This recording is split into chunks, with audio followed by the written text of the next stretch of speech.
Christ en nous est quelque chose d'autre que nous-mêmes. C'est ce qui nous rend célestes. La chair et le sang ne peuvent pas hériter le royaume des cieux. C'est notre cours naturel, notre histoire naturelle, le cours entier de notre relation adamique qui ne peut pas hériter le royaume des cieux.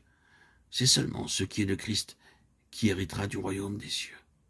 C'est Christ en nous qui est pour nous l'espérance de la gloire et la seule espérance de la gloire. C'est quelque chose d'autre que ce qui est de Marie, de sa race et de sa nature. Quelque chose d'autre que ce qui est de nous-mêmes. Ce qui est engendré de Dieu vient du Saint-Esprit. Vous et moi avons toujours besoin de distinguer entre ce qui est de Christ en nous et ce qui est de nous-mêmes, et de ne pas mélanger ces choses. Rien de ce qui n'est pas de Christ ne va trouver l'approbation. Tout doit être à la mesure de Christ pour passer au travers du tamis de Christ. Et le tamis est très fin, car tout doit passer par l'épreuve de la mort, et la mort est un test terrible.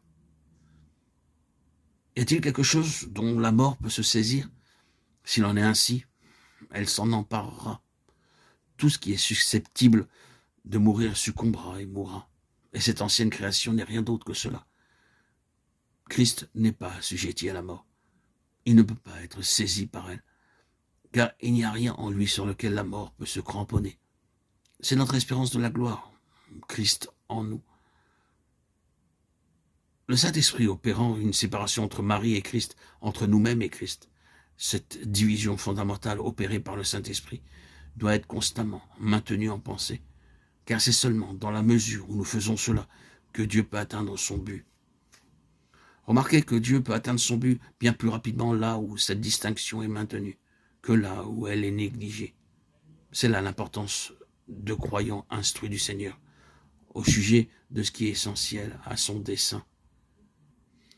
Christ était autre que le reste des hommes à cet égard. Même dans l'enfance, il avait une autre conscience, comme nous avons l'occasion de le remarquer quand il avait 12 ans. Ne le trouvant pas en leur compagnie, ses parents terrestres l'ont cherché, l'ont trouvé dans le temple et l'ont interpellé comme étant leur fils. « Mon enfant, pourquoi tu agis de la sorte avec nous? Voici ton père et moi, nous te cherchions avec angoisse. » À ceci, il a répondu, « Ne savez-vous pas qu'il faut que je m'occupe des affaires de mon père ?» Luc 2, 48-49.